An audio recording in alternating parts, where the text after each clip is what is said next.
Pomni's awakening. Pomni's dreams were always strange in the digital circus. Even when she managed to close her eyes, her mind never really rested. Tonight, though, was different. Instead of the usual jumbled images and nonsensical landscapes, she found herself standing in the center of a vast, white void. She glanced around, disoriented. The circus was nowhere to be seen. Instead, the ground beneath her feet felt like glass, smooth and cold. The sky, if you could call it that, was an endless expanse of nothingness. "Where am I?" she whispered to herself. A voice answered, soft but clear. "You're in the place between dreams and reality." Pomni turned sharply, her heart racing. A figure stood before her, tall and cloaked in shadow. It had no discernible features, just an eerie silhouette. Despite its faceless appearance, Pomni felt a strange familiarity emanating from it. "Who are you?" she asked, her voice trembling. The figure tilted its head slightly. "I am something you forgot." Pomni frowned. "Forgot? What do you mean? I don't even know you." The figure moved closer, its steps soundless. "You have forgotten much since you arrived here. This place, the digital circus, it distorts memories. It buries the past deep inside you, making you forget who you truly are." Pomni's chest tightened. She didn't want to believe it, but deep down something stirred. Since she'd arrived, she couldn't recall anything from before. No past, no name other than Pomni, just the overwhelming feeling that she didn't belong here. What am I supposed to do?" Pomni asked, her voice small and uncertain. The figure extended a hand toward her, its shadowy form swirling slightly. "To remember, you must confront the circus. It feeds off your confusion, your fear. But there is a way out. You have to find the core." "The core?" Pomni echoed. She had no idea what that meant, but before she could ask more, the ground beneath her began to tremble. Cracks formed in the glassy surface, and the void started to warp and twist. The figure began to fade. "Find the core, Pomni, before it's too late." The last thing she saw was the figure's hand, dissolving into nothingness. And then, Pomni jolted awake, gasping for breath. She was back in the circus, in her usual room, a garishly decorated tent that served as her living quarters. Her heart was pounding in her chest, and her head throbbed with the remnants of the strange dream. "Find the core," she whispered, clutching her head. "What does that even mean?" Just then, the tent flap flew open, and Ragatha poked her head in. "Pomni, are you okay? You were screaming in your sleep again." Pomni looked up, still disoriented. "Ragatha, did you hear that voice? The one about the core?" Ragatha frowned, shaking her head. "No, I didn't hear anything. Are you sure it wasn't just a nightmare?" Pomni rubbed her temples. "Maybe, but it felt different."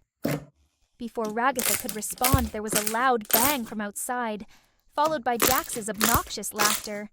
The two of them exchanged weary glances. "Looks like Jax is at it again," Ragatha muttered. Pomni nodded, trying to shake off the lingering sense of dread. "We should check it out." The game begins again. As they stepped outside, the chaos of the circus greeted them in full force. Jax was up to his usual tricks, having rigged one of the tents to explode into a cloud of pink powder as Zubul walked by. Zubul, covered in the dust, looked furious. "You think you're funny, Jax?" Zubul growled, shaking off the powder. "Next time, it'll be you in the trap." Jax only laughed harder, clearly enjoying himself. Yeah, keep dreaming." Kane, who had appeared just in time to witness the scene, twirled in the air, clapping his hands. "Oh, marvelous! Simply delightful! You always know how to keep things lively, Jax." Pomni rolled her eyes, Typical Kane, always finding entertainment in chaos. But as she stood there, watching the others argue and banter, something felt off. The dream lingered in her mind like an itch she couldn't scratch. What was the core? And why did it feel like something important? Something that could change everything? Without thinking, she began to walk away from the group, heading toward the farthest edge of the circus grounds. The digital circus was vast, and no one had ever explored its limits.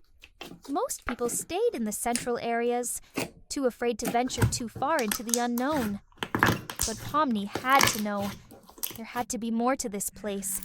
And if there was a core, maybe it held the key to escaping this nightmare.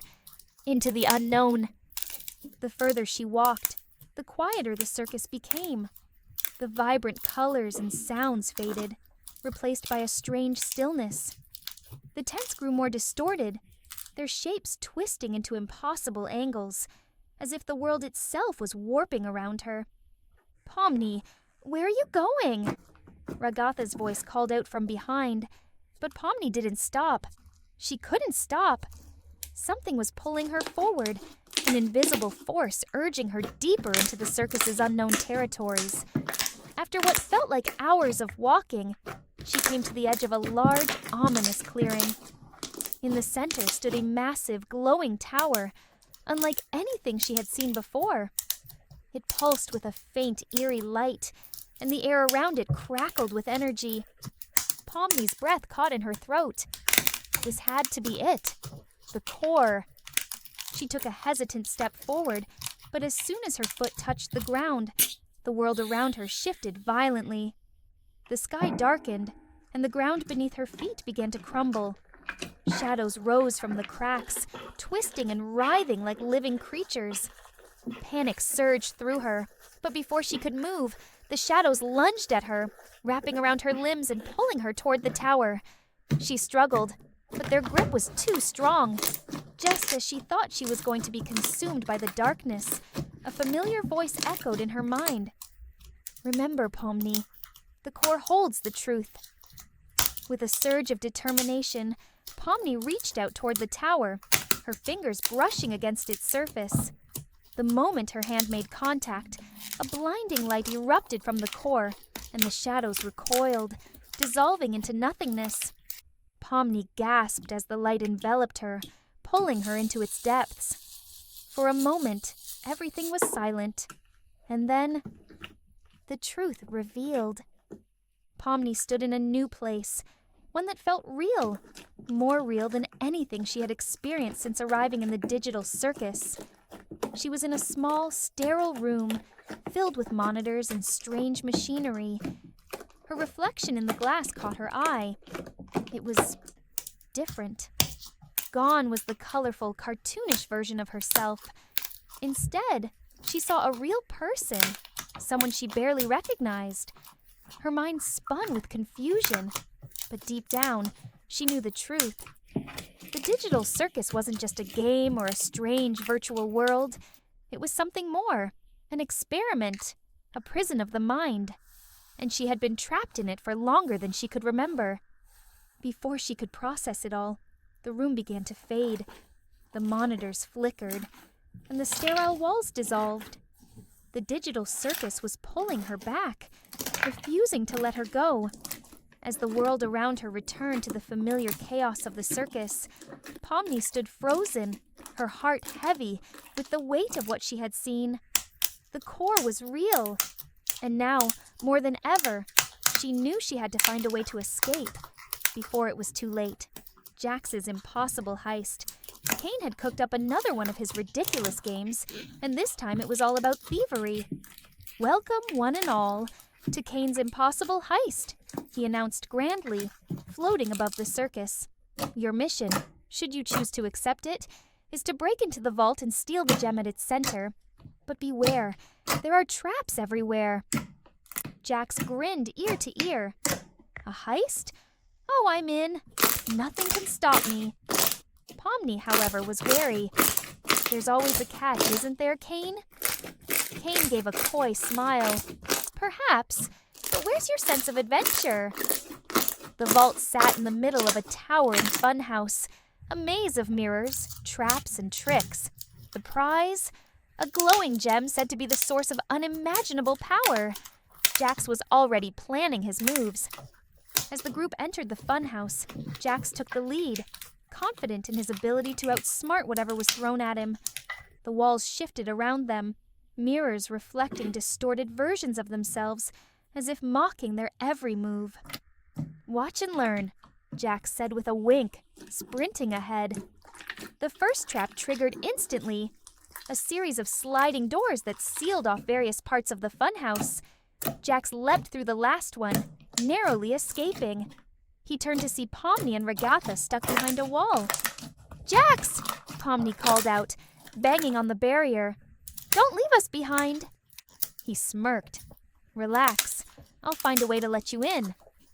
Meanwhile, Kinger, who had somehow gotten separated from the group, was wandering aimlessly through the mirrors. "Hello? Is anyone out there?" His voice echoed around him, but every reflection looked like someone else, warped versions of himself laughing in the distance. "I really don't like this," he muttered. Back in the vault room, Jax faced the final challenge, an elaborate laser grid protecting the gem. He cracked his knuckles. "This is too easy." With a dramatic leap, Jax somersaulted through the lasers, barely missing them. But when he grabbed the gem, the room exploded in lights and alarms. Kane appeared out of nowhere, laughing hysterically. "Gotcha!" Jax stood frozen as the walls began to close in on him. "Wait, what? This isn't supposed to happen!" Pomni and Regatha burst through just in time, having found a way around the barriers. "What did you do, Jax?" Pomni shouted, seeing the chaos unfolding. "Maybe I underestimated the traps," Jax admitted, trying to back away from the collapsing walls. Regatha spotted a glowing switch on the wall and, without hesitation, flipped it. The lasers powered down, and the walls retreated. Jax gave a sheepish grin. "See? All part of the plan." Pomni crossed her arms. "Sure it was."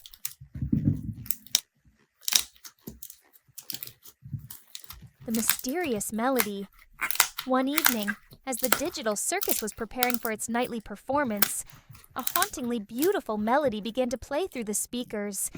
It was unlike anything anyone had heard before, ethereal and enchanting, yet oddly unsettling. Pomni was the first to notice the melody. "Where is that music coming from?" she asked, looking around. Kinger and Jax joined her, but the source of the melody remained a mystery. As the melody continued to play, strange things started happening. Props moved on their own, and the lights flickered in rhythm with the haunting tune. The atmosphere in the circus grew increasingly eerie, and the performers became unsettled. Zil, always calm under pressure, decided to investigate the source of the melody. With Pomni, Kinger, and Jax in tow, he followed the sound to an old hidden storage room beneath the circus tent. Inside the room, they discovered an ancient dusty music box sitting on a pedestal. The music box was intricately designed, with symbols and patterns that glowed softly. It was the source of the mysterious melody. Jax carefully examined the music box. "It's been enchanted with a complex set of algorithms," he explained. "It's creating a melody that interacts with the digital systems in the circus." As they studied the music box, they realized that it was designed to harmonize with the circus's systems, but its enchantment had become misaligned over time, causing the strange occurrences. To restore balance, the team needed to recalibrate the music box's enchantments. Pomni and Kinger worked on synchronizing the melody with the circus's systems, while Jax adjusted the digital algorithms. Zil, with his artistic touch, ensured that the melody maintained its enchanting quality. Once the recalibration was complete, the melody played harmoniously, and the circus returned to its usual vibrant self. The music box, now perfectly tuned, became a cherished artifact of the digital circus. The performers ended the night with a performance inspired by the mysterious melody, blending the haunting tune with their usual spectacular acts. The audience was entranced, and the digital circus added another magical chapter to its story.